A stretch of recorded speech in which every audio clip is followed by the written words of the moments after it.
I cheated on my wife. She left without telling me anything. How can I get her back? I made a profound mistake. I cheated on my wife. The consequences of my actions were severe, and now she has left me without providing any explanation. I am desperately seeking a way to win her back and repair the damage I have caused. I am fully aware of the gravity of my fault and the immense mistake I made. Our relationship was beautiful and deeply meaningful. We spent 10 years together, 2 years of dating followed by 8 years of marriage. Yet, despite the depth of our connection, I committed a serious betrayal. It happened only once, but that single instance of infidelity has had devastating repercussions. She discovered my betrayal. Although I am still unsure how she found out, perhaps she saw something on my phone. When I returned home that afternoon, I immediately sensed that something was wrong. The house felt unnervingly empty. It wasn't long before I realized that all of her belongings were gone. Panic surged through me as I frantically tried to call her, but my calls went unanswered. On the table, I found divorce papers accompanied by a note that read, "This is what you do with cheaters." That was the last message I received from her, and it has now been 2 years since that fateful day. I reached out to her lawyer, who has been the sole intermediary between us. Unfortunately, the lawyer informed me that she had made it clear she did not wish to see me, and advised me to seek my own legal representation. I fought against accepting this outcome. I couldn't believe that 10 years of our shared life could end so abruptly. Despite my faults, I was determined to make things right. I truly believe that if given another chance, I could rekindle the love we once shared. I am desperate to show her that we could overcome this challenge and be a couple that endures. After 8 years of marriage, I feel I do not deserve to be discarded so easily. The past 2 years without her have been a torment beyond words. The emotional, mental, and physical toll has been overwhelming. I found myself turning to alcohol excessively, neglecting my diet, and struggling to sleep. I felt like a shell of a person, simply going through the motions of life. The pain was so profound that I contemplated ending my life. However, I clung to the hope that she might return. My therapist has explained that the lack of closure from a relationship can make it incredibly difficult for the mind to accept its end. You continuously expect that person to come back or to wake up from a nightmare with them beside you. Even though the divorce was finalized over a year ago, I still struggle to understand how we ended up in this situation. I proposed couples therapy as a way to address our issues, but she refused. Despite her lawyer's recommendation that she attend at least a few sessions, she did not agree. The divorce process dragged on, and I was unable to shake the feeling that a vital part of me had been irreparably removed. I understand that I caused her pain and made mistakes, but I firmly believe that everyone deserves a second chance. In my desperation to move on, I began therapy to help me cope. My therapist focuses on helping me heal and encourages me to meet new people, but I am not interested in dating or even in sex at this point. My focus remains solely on my wife. Recently, a shocking revelation further shattered me. While having a few beers with my friend, whom I will call Nick, I spoke about my wife. Nick made a comment that hit me hard. He said, "You should put more effort into getting over her. She's moved on and is happy. You should do the same. You can't live in self-pity forever." His words struck a nerve, but not in the way he intended. I demanded to know how he could be so certain that my wife had moved on and was happy. After pressing him persistently, he revealed that his wife, Sabrina, had been in contact with my ex-wife for the past year. Sabrina and my wife were close friends, and Sabrina had mentioned being upset about losing touch with her. I learned that my ex-wife had moved to Norway, got married, and is now about 7 months pregnant. This news was devastating. The realization that while I was consumed by grief, she was building a new life on the other side of the world, getting married, and starting a family with someone else was almost unbearable. It felt incredibly unfair, especially considering our years of struggling with infertility. How could she conceive so easily with this new person? I am left with a multitude of unanswered questions and feel completely lost. My mind races with theories and possibilities. Perhaps she sought revenge with the first Norwegian man she encountered and decided to keep the baby. Maybe she married him to secure her legal status in Norway.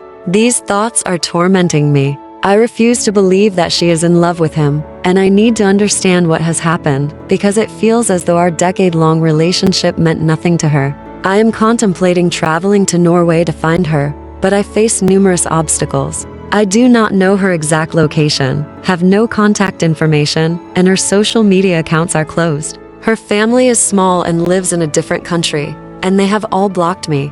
I am at a complete loss about how to proceed. Despite everything, I still want her back, even with her current circumstances. I feel trapped in a nightmarish situation from which I cannot escape. Up to recent days have been a whirlwind of emotions. At times, I feel numb, while other times, I am overwhelmed with desperation. Several developments have occurred that I need to address. First, regarding why she chose Norway, she is a polyglot who speaks 6 languages, including Norwegian, which she has been interested in for years. She has visited Norway before, but she also has an interest in other cultures and languages. This interest was not a clear indicator of her future move. As for the update, my post reached some people within my circle. Sabrina's sister saw it on Reddit and informed Sabrina, who then told Nick. Sabrina is angry with Nick for revealing information, and Nick is angry with me for posting online and for pressuring him. I am upset with both of them for watching me suffer for 2 years and not helping me.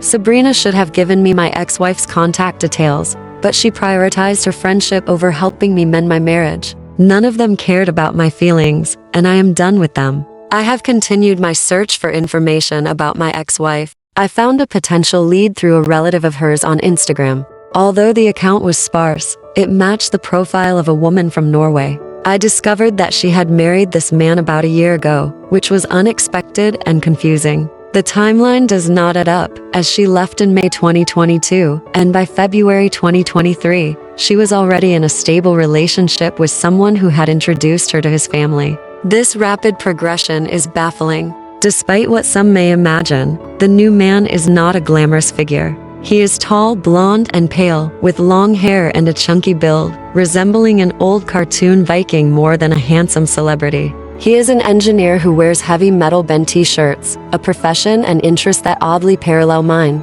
This coincidence adds another layer of confusion to the situation.